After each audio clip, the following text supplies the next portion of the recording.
Então, boa tarde, vamos continuar. Alguém veio agora e não estava de manhã? Não? Todo mundo estava de manhã. Então tá bom.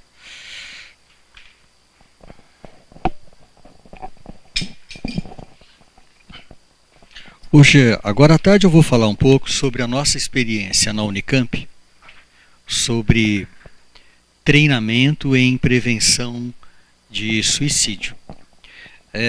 Nós viemos tendo uma boa experiência, porque num determinado período de 6, 7 meses, 2 profissionais de enfermagem se mataram num mesmo mês. As 2 eram amigas, usando o mesmo método. Desgraçadamente, um paciente se atirou do hospital e se matou. 2 outros tentaram se matar. Então a comunidade do hospital estava muito sensibilizada para a questão do suicídio. Na época tínhamos uma superintendência muito sensível, então a gente pôde fazer um treinamento muito grande lá com o pessoal de enfermagem e fazer material de divulgação. Então eu vou trazer um pouco essa experiência para vocês, que depois não ficou só na Unicamp, mas foi para outras cidades. Então eu vou dar um pouco essa notícia hoje aqui para vocês. Vamos lá então. Como essa nossa parte fala um pouquinho mais sobre prevenção, eu acho interessante trazer esse conceito, porque pode ser que ele não seja assim algo conhecido de todos. Porque a gente ouve muito falar em prevenção primária, secundária, terciária. Há uma outra maneira de se falar em prevenção, que é usar estratégias para atingir todas as pessoas. Então a gente fala em estratégias universais de prevenção. Estratégias para atingir um grupo de maior risco para ocorrência de um fenômeno. Então nós falamos em estratégias seletivas. Como o nome sugere, essas estratégias são aplicadas para um grupo selecionado da população. E, finalmente, estratégias chamadas de indicadas, como o nome diz, o que a gente faz para prevenir o suicídio em um subgrupo de pessoas que sabidamente tem um risco muito grande de pôr fim à vida. Então vamos dar alguns exemplos. Por exemplo, estratégias universais, relembrando, dirigidas a toda a população. Conscientização da população. Por exemplo, terminamos de dar uma entrevista para a TV Record. Isso é uma estratégia universal. Hoje à noite as pessoas vão ver televisão e vão falar, suicídio, prevenção. Isso é. Redução de acesso a meios letais. Todo mundo já deve ter ouvido falar que alguns lugares atraem muito suicídios, alguns lugares públicos. Talvez o lugar público que mais atrai suicídio é aquela Golden Gate Bridge. Tem até um filme, que em português foi traduzido como A Ponte. Filme tétrico, eu não gostei, mas que fala dessa história sinistra dessa ponte, onde as pessoas se atiram para a morte. Muitas pessoas. No Brasil nós temos também alguns lugares que passaram a atrair muitos suicídios. Se não estiver nos slides que eu trouxe, eu não estou lembrando muito bem, eu vou contar para vocês. Os principais lugares no Brasil que atraem suicídios, e a gente tem isso bem documentado, são um shopping em Brasília, um shopping vertical chamado Shopping Pátio Brasil, a UERJ no Rio, porque a UERJ tem um prédio com um vão central muito grande, e uma ponte que liga Vitória a Vila Velha, terceira ponte, tá certo? Tem também uma outra ponte no Ceará que atrai muitos suicídios, mas eu vou dar alguns exemplos. E uma das maneiras da gente prevenir pelo menos uma parcela de mortes é a gente tomar um pouco mais de cuidado com edificações públicas, Porque às vezes há um lindo projeto arquitetônico e realmente o arquiteto não pensa que alguém vai aproveitar para se atirar dali, para se matar. Ninguém pensa nisso. Mas hoje já se começa a discutir um pouco melhor sobre prédios públicos. Eu acho que eu vou ter um exemplo dramático para mostrar para vocês aqui. O exemplo de estratégia seletiva, o mais assim tradicional, é detectar mais rapidamente aquelas pessoas que precisam de ajuda porque tem maior risco. E aqui a gente está falando realmente detectar mais precocemente e tratar adequadamente casos de depressão e alcoolismo. É um grande exemplo. A gente fez alguns trabalhos na Unicamp mostrando também uma excelente oportunidade de prevenção quando a gente faz um trabalho com garotas grávidas, adolescentes grávidas, durante o pré-natal. A gente pode fazer trabalhos de prevenção, até porque essa prevenção não é só para a mamãe, mas também para o bebê, que ela vai ter. Então vou também trazer alguns exemplos. E aqui eu me demoro mais, porque eu acho que foi isso até que motivou quando a Marina me pediu para falar, que é o trabalho que a gente fez e continua a fazer em algumas cidades, dando um atendimento mais cuidadoso a quem tenta o suicídio. Porque em termos populacionais, o grupo de pessoas que já tentou o suicídio tem maior risco de morrer por suicídio. Não quer dizer que todo mundo que tentou o suicídio está destinado ao suicídio, ao contrário. Às vezes, depois de uma tentativa de suicídio, ocorre aquilo que a gente observa também entre os sobreviventes de um grande acidente. A pessoa sente que está predestinada a ter uma nova vida, muda a cabeça. Mas, em termos populacionais, analisando-se milhares de casos de pessoas que tentaram suicídio, com um outro milhar de casos de quem não tentou, o risco de quem tentou é até 60 vezes maior do que aqueles que nunca tentaram. Então, é por isso que é um grupo que a gente costuma atender com mais cuidado. Ainda mais quando é jovem, se a gente não atende com cuidado, depois de um tempo faz nova tentativa de suicídio. Vamos ver então conscientização. Nós vamos entrar no mês de setembro e o setembro no Brasil está sendo instituído no Brasil e no mundo como o mês da prevenção de suicídio. O dia 10 de setembro é o Dia Mundial de Prevenção. Essas são imagens do ano passado. Eu acho que o movimento cresceu muito no ano passado e a minha expectativa é de que nesse ano a divulgação vai ser bem maior, porque nós estamos em 2017, essas séries na TV, etc.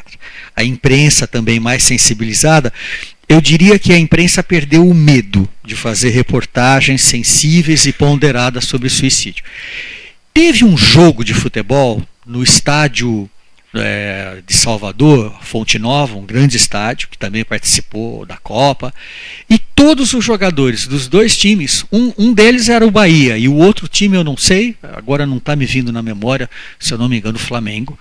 Os dois times entraram com a camiseta amarela, depois eles tiraram a camiseta. Então assim, eu fico imaginando um jogo de futebol, os jogadores entrando de camiseta amarela, o locutor falando, porque...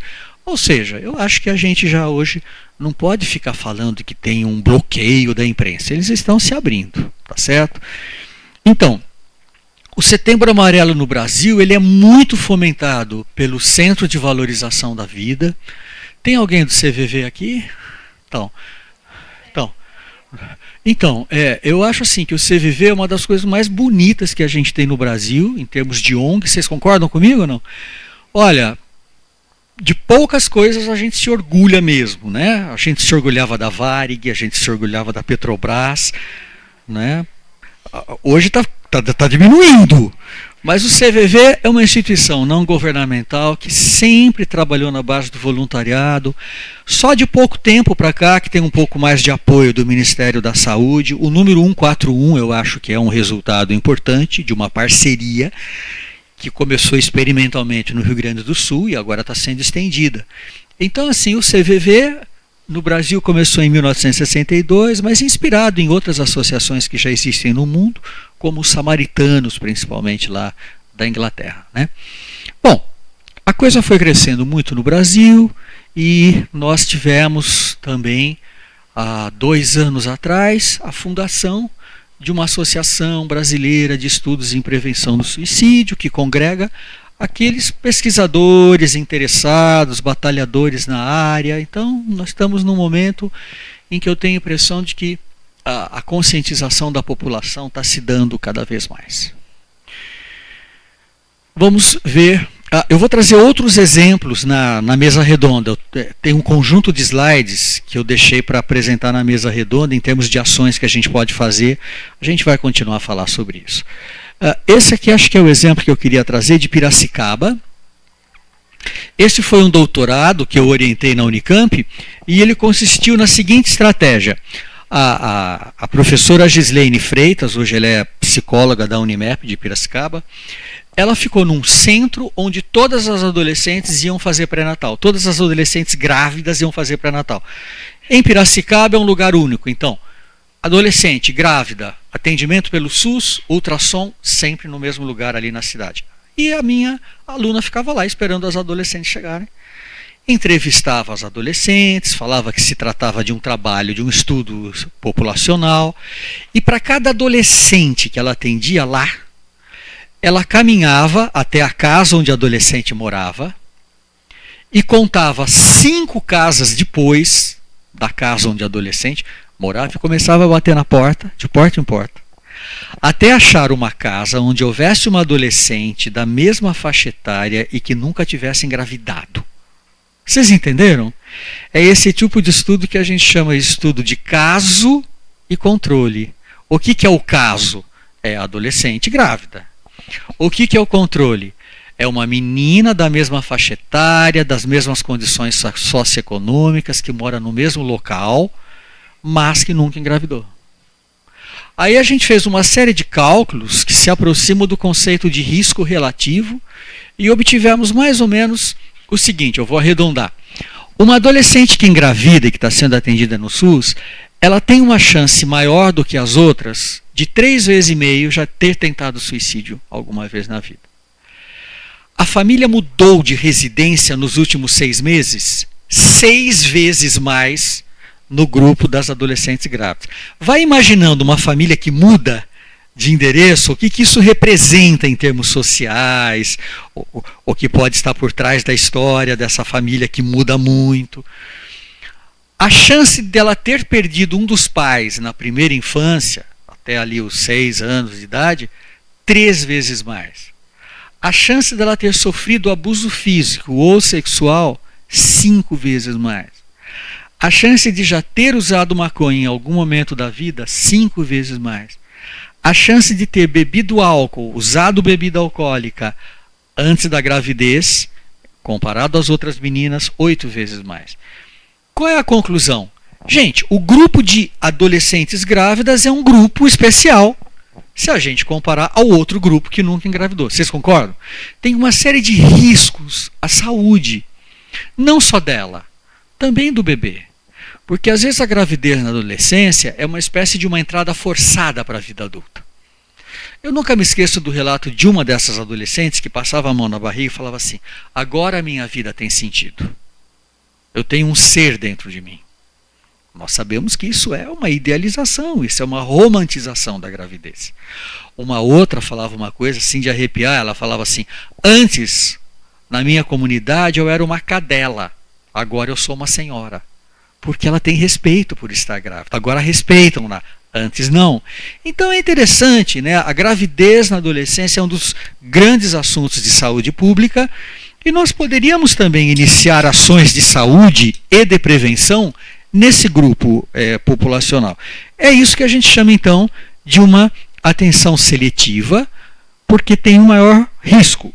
Vamos ver agora o exemplo de estratégia de prevenção indicada, que é para aquele grupo que tem um alto risco de suicídio.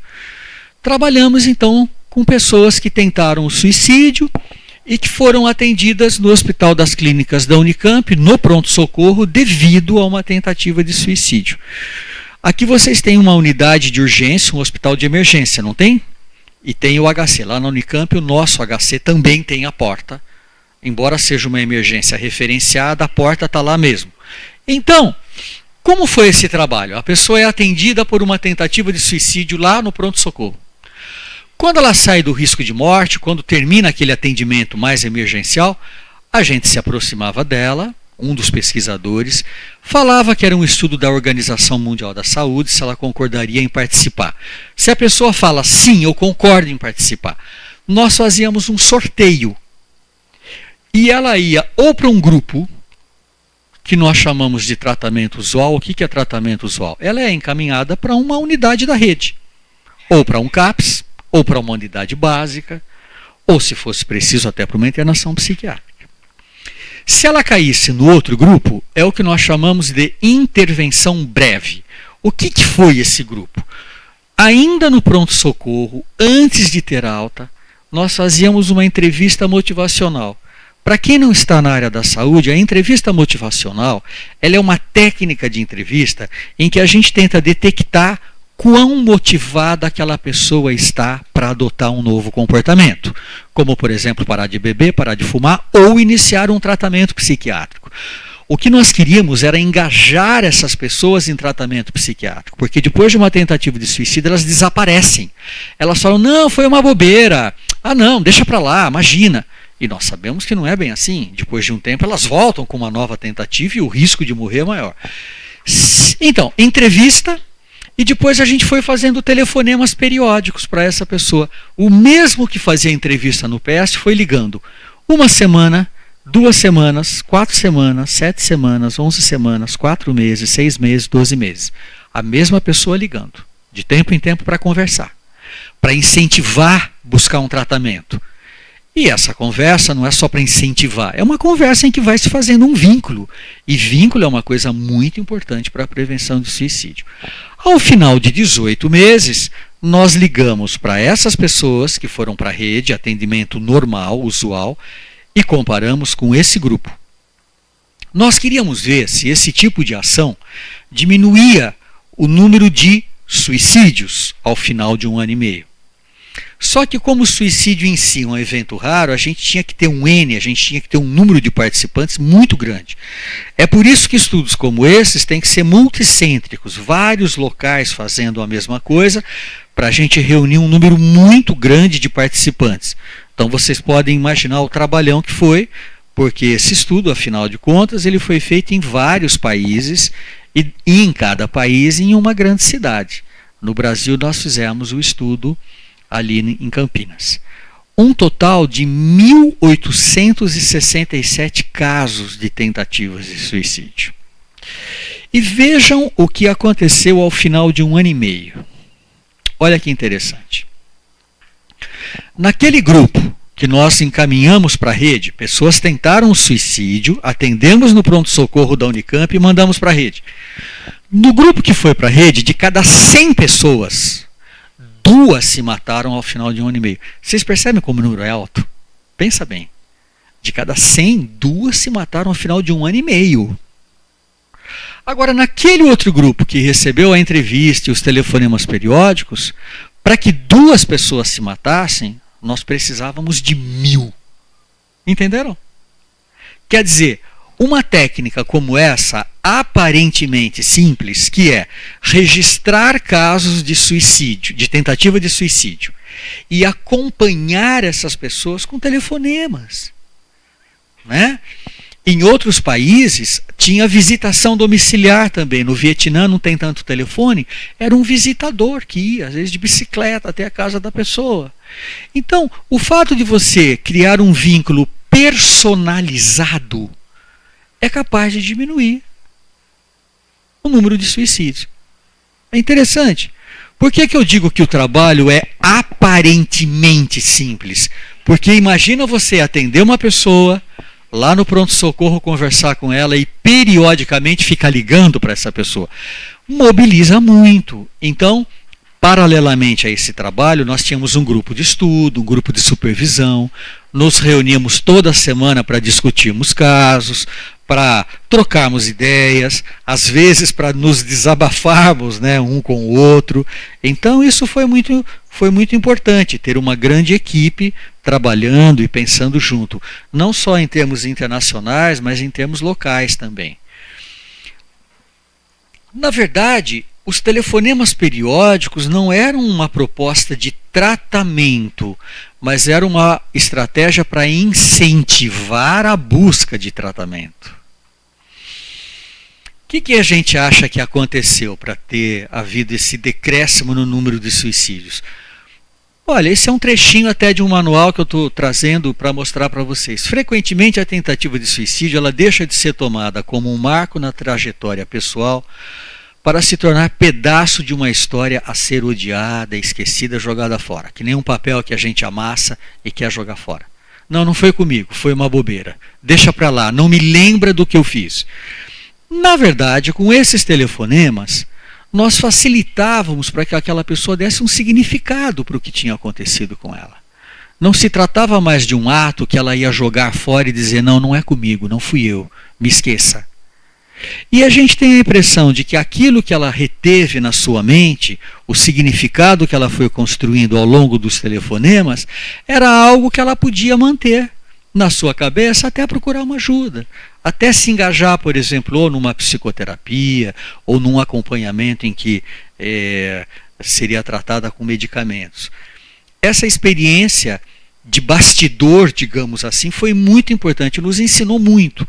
Na época nós estávamos fazendo outros programas de detecção de problemas mentais durante uma internação no Hospital Geral e segmento após alta.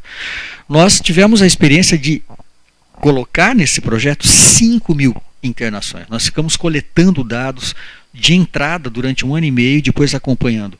Uma série de estudos que deram para a gente um bom know-how em como fazer esses telefonemas e ficar mantendo o vínculo com pessoas por meio do telefone. Isso deu origem a um livreto que foi publicado depois na forma de um livro pela Artimed.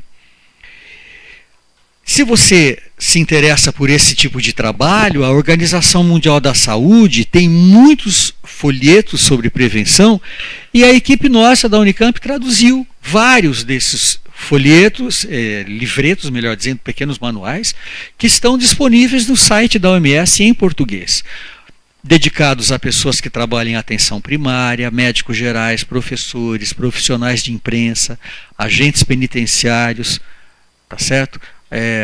Um dos manuais falando sobre suicídio em ambiente de trabalho, etc. Então, o Ministério da Saúde também no ano de 2006 estava assim mais impregnado dessa ideia de prevenção de suicídio. Havia pessoas ali em cargos de direção que também militavam em prevenção de suicídio. Então nós conseguimos fazer um manual de prevenção que até hoje é bastante usado pelas equipes de saúde mental. Você também pode baixar direto da internet. Lembrando que eu vou deixar os slides disponíveis, depois você pode pegar o endereço.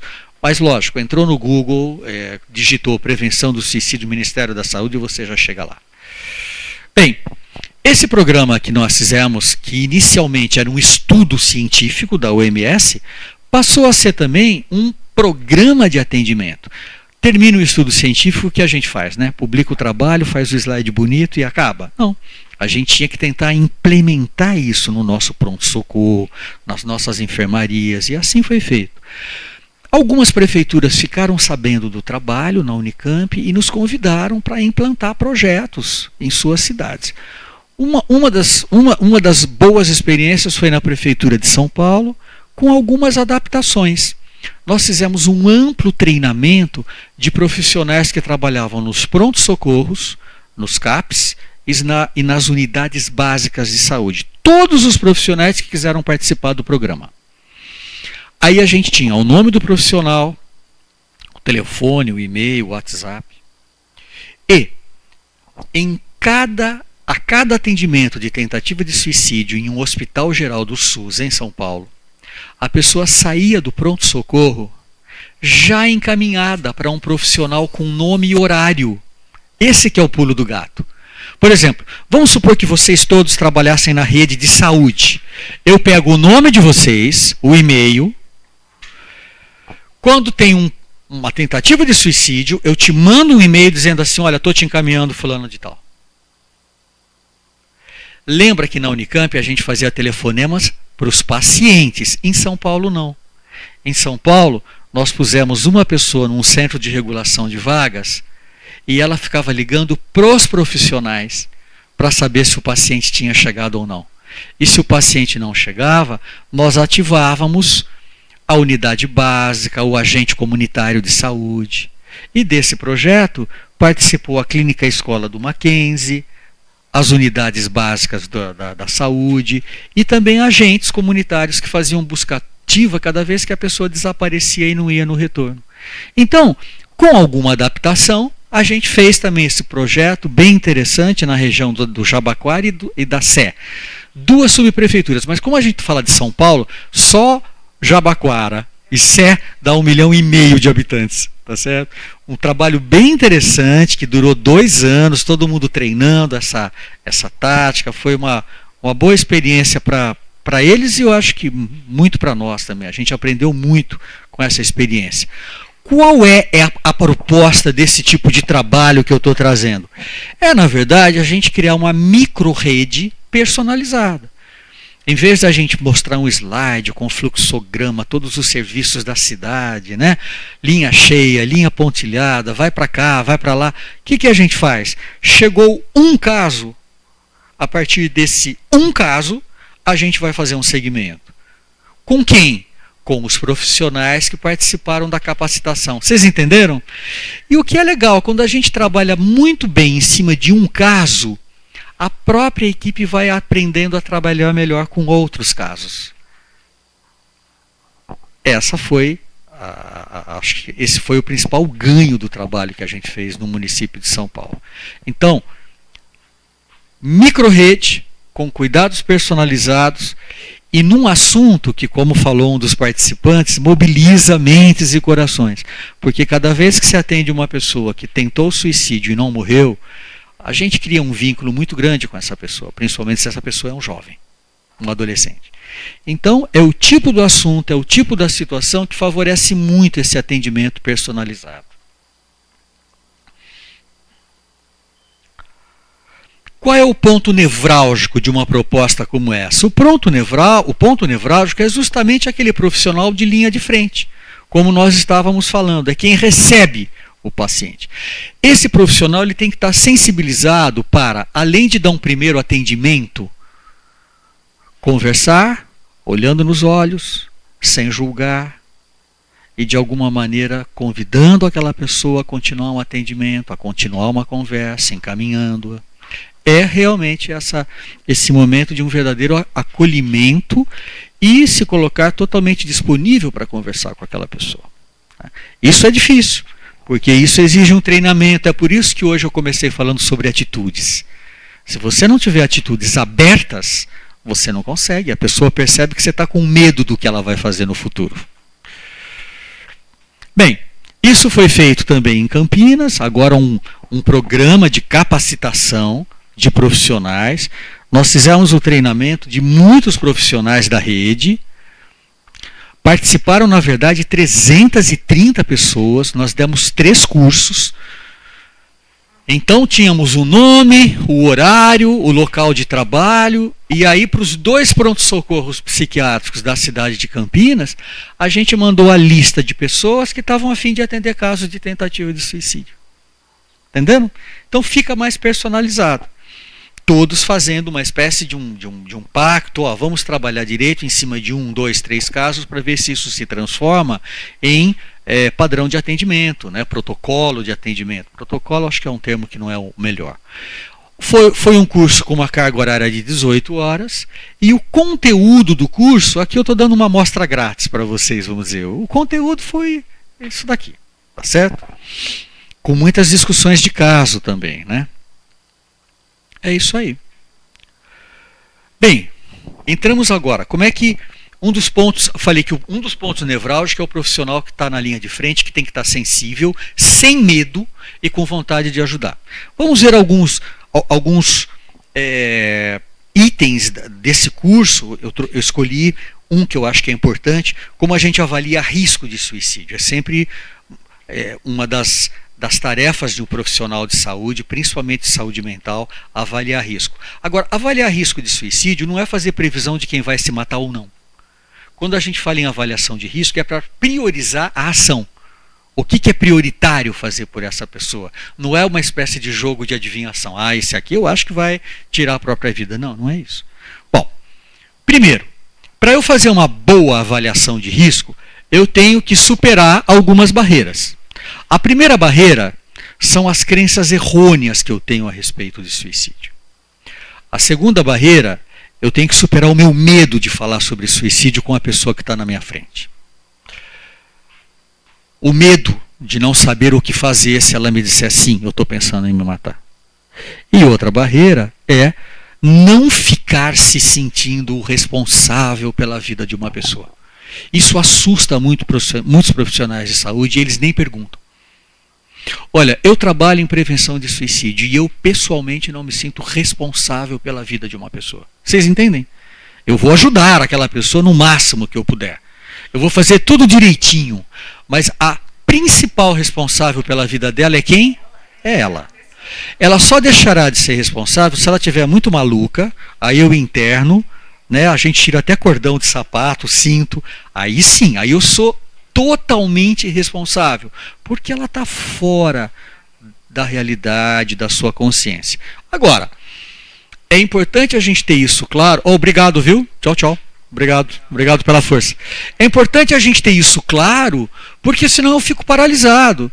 Imagina, eu converso com você, você fala, eu estou tendo sim pensamento de que essa vida não vale a pena. E aí eu não vou passear no meu fim de semana, não vou tomar minha cerveja, porque eu vou ficar toda hora ligando para você. Isso que faz com que muitos profissionais de saúde não queiram se meter com suicídio. Não, eu não quero me sentir responsável. Eu já tenho muita coisa na minha cabeça. Eu não quero fazer a pergunta porque eu não quero ouvir a resposta.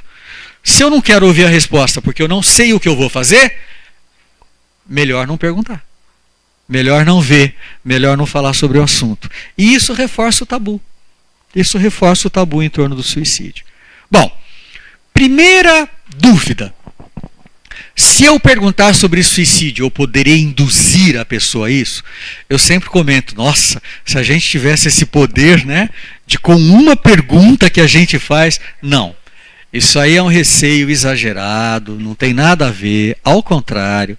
Quando a gente consegue falar sobre o assunto, o paciente geralmente fala, nossa, esse profissional que está me atendendo, ele quer ir fundo mesmo, ele está disponível, ele não está aqui de brincadeira, ele está comigo mesmo. Reforça muito o vínculo dele com a gente. É uma boa coisa, mas tem que saber perguntar. Outra ideia, quem quer se mata mesmo, não adianta. Você já pensou assim? Eu já pensei assim alguma vez. Quem quer se mata mesmo. Essa frase, ela pode em alguns momentos ser usada para nos consolarmos, quando a gente faz tudo que a gente pode por uma pessoa e ela se mata assim mesmo. Mas essa frase, se eu for pegar lá ao pé da letra, ela é errônea. Por que nós estamos aqui então? Se quem quer se mata mesmo, estamos perdendo tempo. Vamos falar sobre outra coisa. Não é? É errado. Então, cuidado, essa frase pode nos levar ao imobilismo. E outra, a gente não considera o grande problema da ambivalência. Ambivalência, eu acho que é uma das características humanas. O que é ambivalência? É a gente ter sentimento de polos opostos ao mesmo tempo. É a gente amar e odiar. É a gente querer e não querer. Vou, não vou. Né? E eu não posso usar essa ambivalência para agredir o paciente. Porque se eu for desavisado, eu posso chegar para o adolescente e falar assim, sabe o que eu acho? Olha, eu vou abrir meu coração para você, eu vou fazer teatro. Acho que você não quer se matar. Se você quisesse se matar, você não estava vindo falar para mim que você está pensando em se matar. Legal, né? Bom atendimento, vocês não acham? Quer dizer, eu estou sentindo a ambivalência, o adolescente está pensando em se matar e veio falar para mim. Eu, muito legalzão, quero dar um show de racionalidade e fico falando, eu acho que você não quer se matar. Gente, ele dá o corpo dele de presente para mim no dia seguinte. Manda um recado ainda, aqui, você falou que você não acreditava? Morri. Eu já vi acontecer isso com um adolescente dando o próprio cadáver de presente para o pai. Eu já vi isso acontecer. Você falou que você não acreditava que eu ia me matar? Presente para você. Tá certo? É. Então eu sempre falo na Unicamp, não fique com a sua hipótese de que o paciente está manipulando. Fique com o risco. Ele até pode estar manipulando, pode estar fazendo um teatro, mas leve em conta o risco também. Até histéricos se matam. Certo? Então,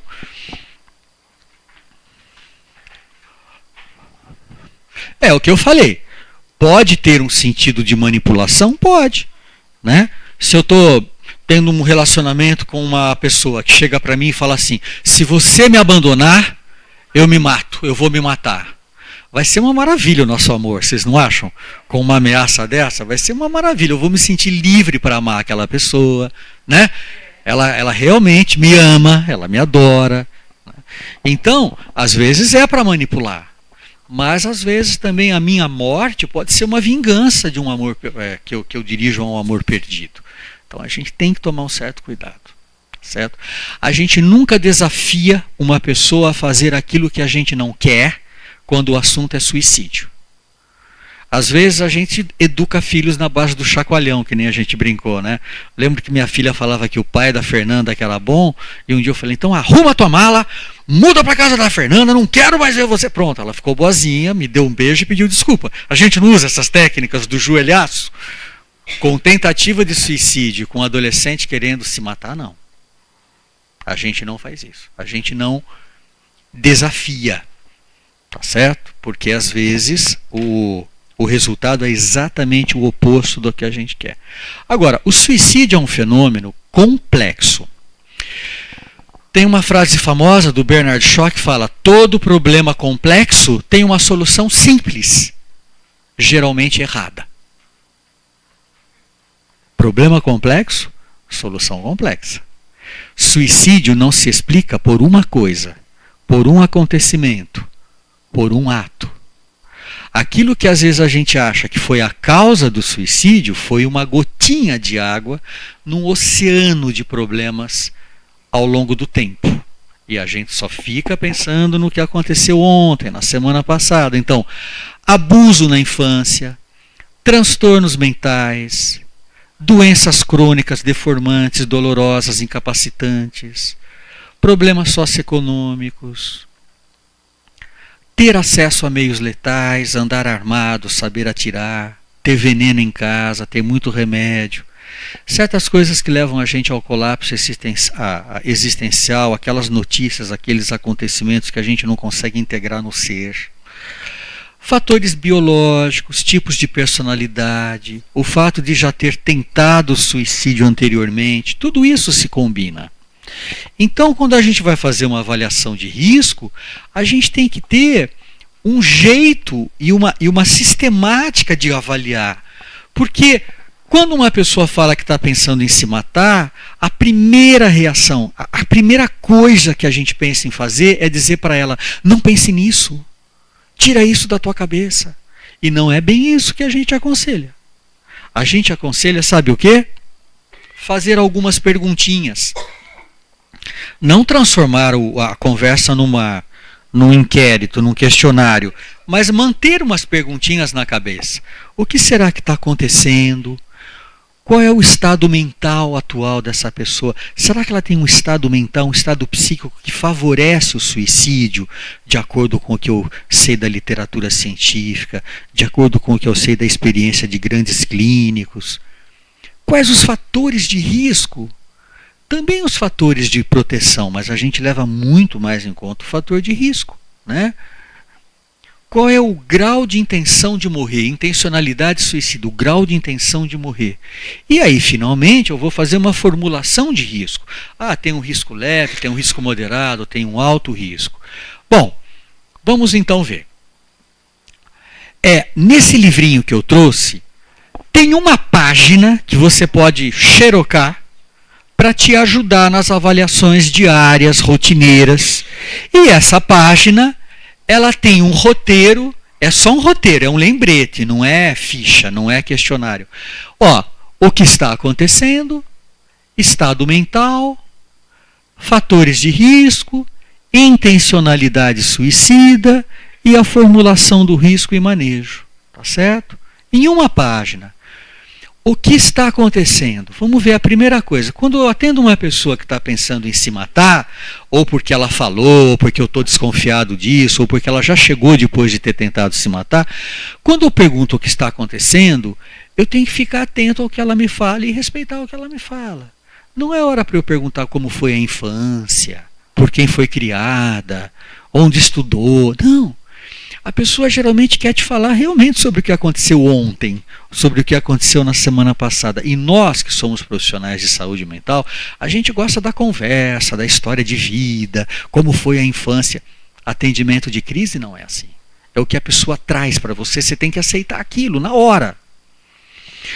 Tem uma outra coisa que é um segredo meu, que eu nunca pergunto para o paciente, mas é um segredo, é uma pergunta secreta minha. Qual será que seria o efeito da morte dessa pessoa para os outros que convivem com ela? Isso na cabeça dela. Vocês entenderam? Porque isso é importante também. Eu lembro que eu tinha 7 aninhos de idade, eu me apaixonei por uma menininha na escola. E ela não dava a menor bola para mim. Pequenininho assim, ó, calcinha curta. E ela ia embora, o pai dela ia buscar ela de um Cinca Chambord, lindo. Nem olhava para mim, não falava tchau. E eu ficava muito triste.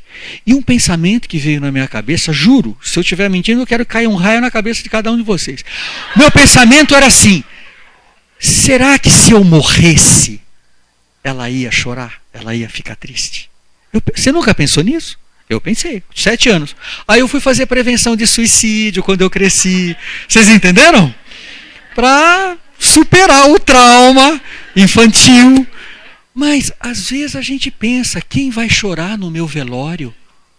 Você já pensou quem vai chorar e quem vai soltar rojão quando você morrer? Quem vai chorar no meu velório? Quem vai estar presente? Quem vai fazer questão de dar um beijinho no meu rosto morto e frio? Você nunca pensou nisso? O suicídio às vezes é usado como vingança. O suicídio às vezes é usado como uma crença de que eu vou reencontrar o meu pai que já morreu, meu avô querido. O suicídio às vezes é uma ideia de que eu vou para uma vida melhor. Então, tem muitas coisas relacionadas por trás de uma ideia de suicídio. Agora, gente, se você interromper o fluxo de pensamento de uma pessoa, quando ela chega e fala assim: o que você espera provocar nas pessoas com a sua... Gente, para com isso. Isso daí é errado. Você tem que só ouvir e pensar. É pergunta secreta. Por que será que essa pessoa está pensando em se matar? É a pergunta secreta. Então, nesse trecho tem, ó, desencadeante, motivação e significado do morrer. Pergunta secreta, não é para ficar perguntando. Olha, desculpa eu te interromper, mas para você, quais são os significados do morrer? Gente, não pode fazer isso. Está errado, né? Está errado. Deixa a pessoa falar. Próximo item. Estado mental. Existem vários estados mentais que a gente sabe que aumentam o risco de suicídio, pelo menos o risco agudo. Que existe um risco crônico visto em determinados tipos de personalidade que eu não estou abordando muito aqui. Eu estou abordando mais o risco agudo. Ó, delírio, alucinação, depressão, desesperança, desespero, colapso existencial, incontinência afetiva, instabilidade do humor, ansiedade com inquietude, impulsividade com agressividade, raiva, constrição cognitiva, vergonha e humilhação, insônia, dor e incapacitação. Na verdade, são vários estados, condições emocionais que favorecem um suicídio. Item seguinte: fator de risco. Bom, fico sabendo de um suicídio. Primeiro, uma surpresa. Nossa, um suicídio. Ah, foi porque perdeu o emprego. Ah, foi porque descobriu que está com câncer. Ah, porque foi descoberto que o marido tem uma amante. Bom, isso na verdade foi o último acontecimento, foi o que precipitou. A pessoa tem toda uma história de vida, com predisponentes, tá certo? E sempre que morre uma pessoa conhecida, uma pessoa famosa, vem um repórter perguntar para a gente: na sua opinião, por que ele se matou, doutor? Né? Ou pergunta para um parente, para um amigo. Você vê isso na televisão, em todas as línguas, em todos os países. Cuidado. Qual o motivo? Cuidado com as explicações fáceis. Porque passa um tempo e a gente conhece melhor a história da pessoa, a explicação que você deu para aquele repórter não é a mesma. Tá certo? Então a gente tem que tomar cuidado. Quais os predisponentes clássicos Transtornos mentais, principalmente depressão, transtorno bipolar e alcoolismo. Também esquizofrenia e transtorno borderline. Tentativa de prévia de suicídio, casos de suicídio na família, ter sofrido abuso sexual na infância, uma personalidade com traços impulsivo-agressivos, isolamento social, estar acometido por uma doença incapacitante, grave, ter tido alta recente de uma internação psiquiátrica. A internação psiquiátrica ela não deveria ser uma coisa em que a gente isola a pessoa e depois libera a pessoa de uma vez. Seria tão importante se a gente pudesse, fazendo uma preparação de alta, licenças, trazer até o hospital o pessoal do CAPS, fazer realmente um gerenciamento, uma transição. Às vezes, a volta à comunidade depois de uma internação é o estigma contra a doença mental, todas as dificuldades que a pessoa enfrenta, aumenta muito o risco. Agora, o que vem na nossa cabeça quando uma pessoa se mata é uma dessas coisas aqui. A gente se esquece dessas outras. Tanta gente tem depressão e não se mata. Tanta gente é traído e não se mata. Tanta gente perde o emprego e não se mata. Quem se mata é porque tem uma combinação de outros fatores. Um famoso estudo da OMS feito com 16 mil pessoas. 16 mil pessoas que se mataram. E aí eles foram conversando, fazendo perguntas, analisando registros em prontuários e descobriram o seguinte: de todas essas pessoas que se mataram, em apenas 3% eles não conseguiram fazer um diagnóstico de um transtorno mental. Agora, eu não estou aqui hoje dizendo que todo suicídio tem um transtorno mental. É claro que tem pessoas que se matam e não têm um transtorno mental. Agora, quando nós pegamos milhares de casos, não tem como fugir disso. A maioria tem um transtorno mental, junto com outros problemas. Junto com outros problemas. Então é isso, o que está acontecendo, estado mental, principais fatores de risco, e agora, ponto de ouro da avaliação. Qual é o risco que essa pessoa tem de se matar porque ela quer muito morrer, ou ela não quer morrer? É agora que eu vou ter que fazer uma avaliação, porque tem ideias passivas de morte. Às vezes eu falo, Deus podia me levar logo, estou cansado de viver, já fiz o que eu tinha que fazer. Isso não é pensar em suicídio. Risco zero quase. Nossa, doutor, eu estou tendo ideia de me matar, estou assustado, eu nunca pensei nisso. Ele rejeita o suicídio. Pouco risco.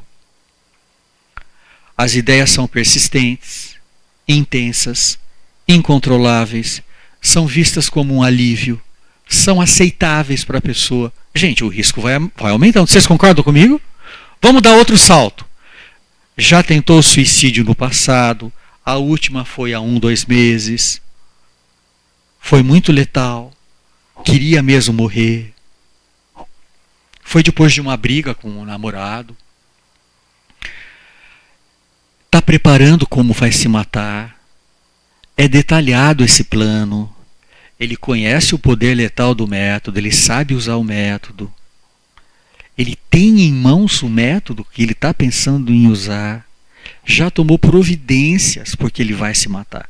Então nós saímos de ideias passivas de morte até ideias muito ativas de como se matar. E é isso que eu tenho que calcular. Vocês entenderam? De um modo geral, o risco vai crescendo assim, como eu mostrei naquele slide hoje de manhã. Agora, para eu saber tudo isso, eu tenho que fazer perguntas. Eu não posso ter medo de fazer perguntas. São 3 grupos de perguntas. O primeiro grupo, sobre ideia de morte. O segundo grupo, qual o controle que a pessoa tem sobre os pensamentos. E o terceiro grupo, qual é o plano que ela está fazendo ou não. Isso é muito importante, hein? Como que é essa ideação de morte, qual o grau de controle sobre os pensamentos, tá certo? Isso é importante. E como é que é o plano dela se matar? Várias perguntinhas. Geralmente a minha primeira pergunta olha, você está me dizendo que você passa por momentos muito difíceis, por momentos de desespero. Num desses momentos de desespero, você já chegou a pensar que está difícil para você, que não está valendo a pena. Se a pessoa me responder sim, eu falo, opa. Então, mas quando você pensa que não está valendo a pena, que está difícil, o que você pensa? Ela fala, doutor, eu penso. Tem gente que já olha e fala, doutor, eu penso em me matar. Tem pessoa que já na hora fala, rasga, fala, é isso que o senhor está querendo saber? Eu estou pensando em me matar. Ótimo, estamos falando abertamente. Vocês entenderam? Agora, tem pessoas que a gente vai mais devagar. Sopa quente, né? Vai pela borda. Depois, olha lá, o grau de controle. Mas esse pensamento te assusta ou não? Ele é persistente? Você consegue afastar? Você encontra razões para continuar vivo apesar desses pensamentos? E olha só, parece curiosidade mórbida, né? Mas não. Ó, você pensou em como vai se matar? Você já se informou? Você tem arma, medicamento, veneno em casa? Você já tomou alguma providência porque você vai morrer? Olha quantas perguntas. É bem diferente daquela outra posição que eu falei, meio brincando, mas sério. Amiga, você é tão bonita, você é tão querida de todos. Que isso? Suas fotos são lindas, seu filho, eu já vi no Face. Que maravilha que está a tua vida. Não pensa nisso. Gente, isso daí é psicoterapia de botequim, né? Então, falou em suicídio, ó, quantas perguntinhas. Certo?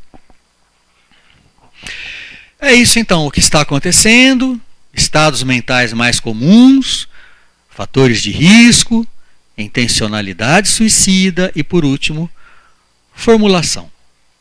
Você vai juntar tudo e vai ver se aquela pessoa tem um risco leve, moderado, grave. Lembrando que isso não é exercício de adivinhação, isso é prioridade de ação, em que casos você vai correr, em que caso você vai ligar para a família, em que caso você vai ligar para um psicólogo, para um psiquiatra, em que caso você não vai deixar a pessoa ir embora, né? É isso aí. Eu acho que agora a gente tem mais um tempinho. Acho que o livro já deve estar lá fora para quem quiser adquirir. Acho que agora a gente tem mais um tempinho para trocar ideia, para conversar. Vamos? Perguntas? Vamos ver então. Quem for perguntar é melhor falar no microfone porque está gravando. Alguém? Alguma pergunta? Não?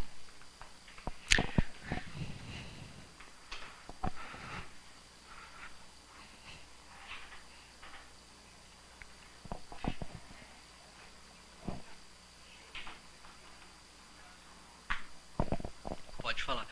Olha, é melhor falar no microfone porque eles estão fazendo uma gravação. É falar o nome, né? Se apresentar rapidinho.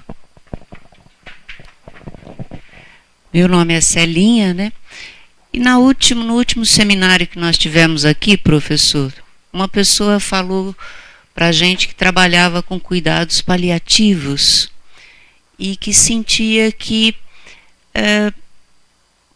era como se fosse se deixar suicidar, né? A pessoa não se cuidava e se deixava morrer. Então essa fala do senhor me faz pensar, né? Existe algum estudo, o senhor já fez alguma coisa nesse sentido? Porque é como se fosse um suicídio também.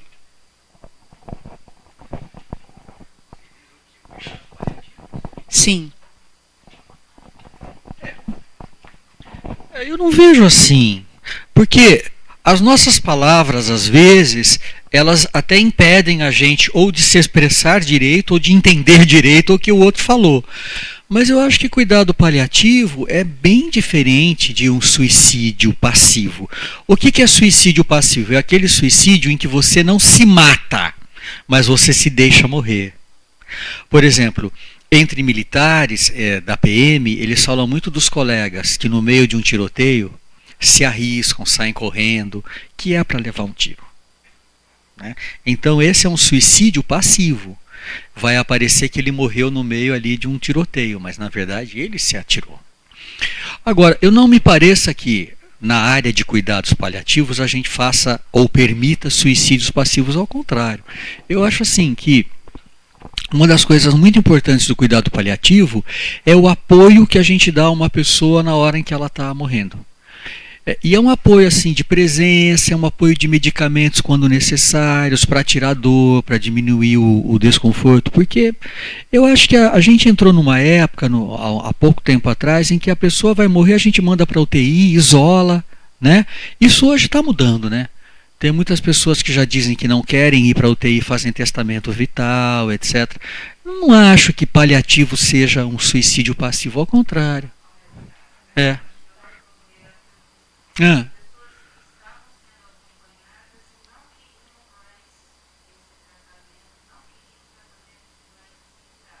Hum. Não, aí sim. Mas isso eu acho que também é uma coisa bem frequente, né? De tempo em tempo eu ouço a história de alguém que decide não fazer o tratamento para câncer. E isso é muito duro, porque tem alguns casos em que a gente vê que claramente haveria chances e vantagens. E a pessoa diz não, não, não.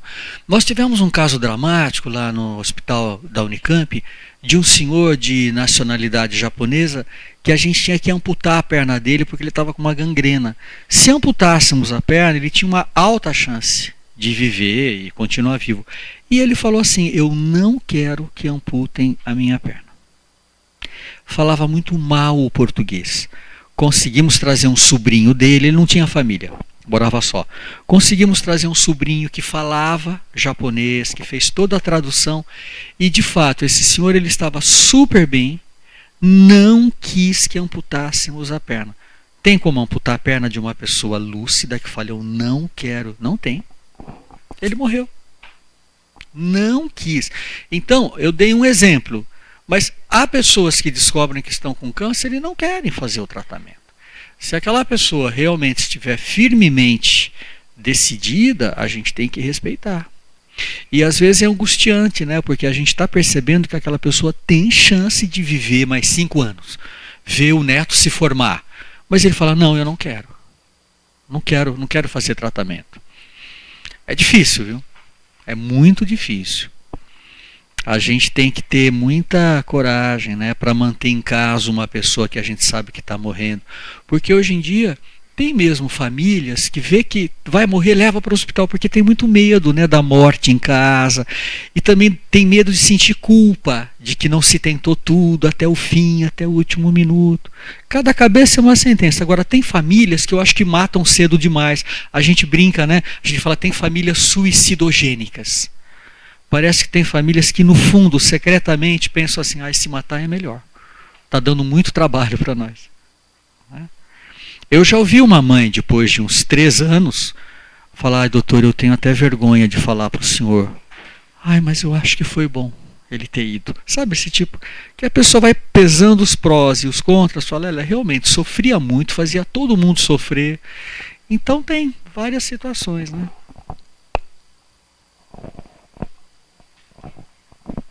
Kelly, vamos à última pergunta para o intervalo. Doutora, às vezes eu percebo a rede bastante desconectada em relação às ações, né? Então, quando o senhor fala de níveis de complexidade, isso para mim me traz uma ideia um pouco de barreira para fazer algo.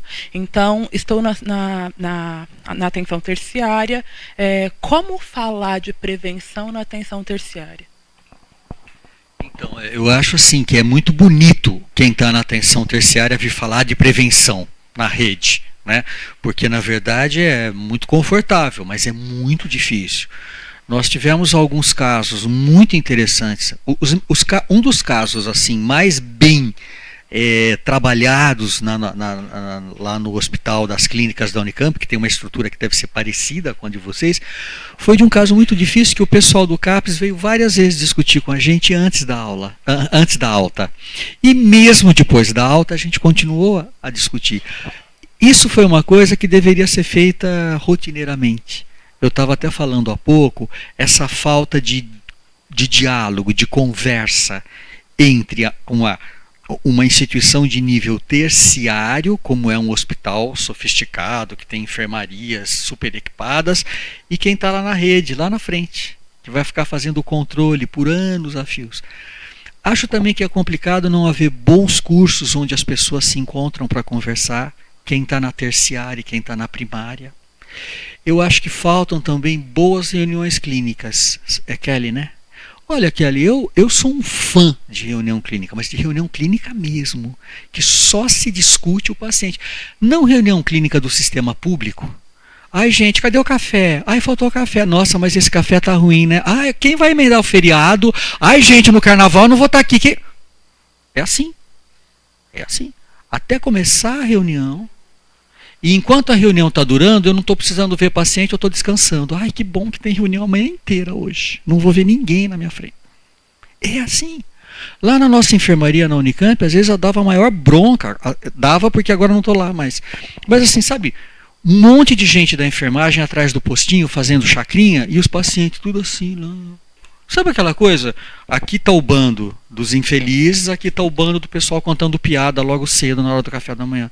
É muito esquisito isso. Agora, são práticas difíceis da gente romper. Por exemplo, você tem muita enfermaria de psiquiatria dentro de hospital geral, mas que o funcionamento lembra muito um funcionamento manicomial. Esse exemplo que eu dei agora.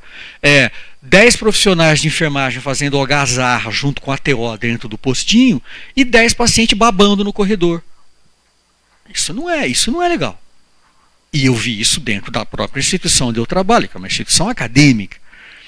Esse é o primeiro problema. Dentro da própria instituição, práticas antiquadas, dentro da própria instituição.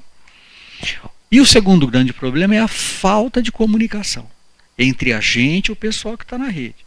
É uma das áreas onde eu sempre gostei de trabalhar. Sempre na Unicamp fiz curso para o pessoal da rede discutir. Agora, a rede também tem um problema. Você deve saber, deve ter aqui em Ribeirão, em Campinas, é assim, tem muita rotatividade.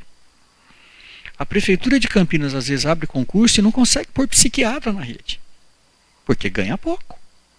Não tem plano de carreira.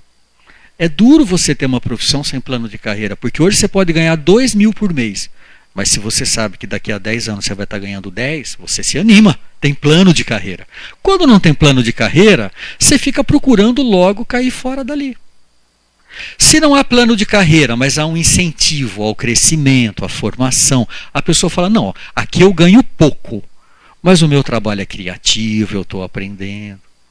Então eu acho muito difícil a situação da saúde nossa no Brasil, né? Eu acho que o SUS, dentro daquilo em que ele foi programado, é muito bonito. É uma coisa muito legal, né? Se você for ver, o SUS é mais democrático do que todo o conjunto de leis que rege o Senado. Mas o duro é funcionar. Nós estamos numa época muito difícil, né, em termos de saúde pública no Brasil. Então, em Campinas, a gente tem o mesmo problema. O que está legal hoje em Campinas é que muita gente que está nos CAPs foi aluno nosso, passou por nós. Então hoje a gente tem uma conversa mais fácil, porque somos conhecidos. Agora, a estrutura mesmo, ela é muito emperrada. Mas não é só no Brasil. Isso é um problema mundial. Mundial.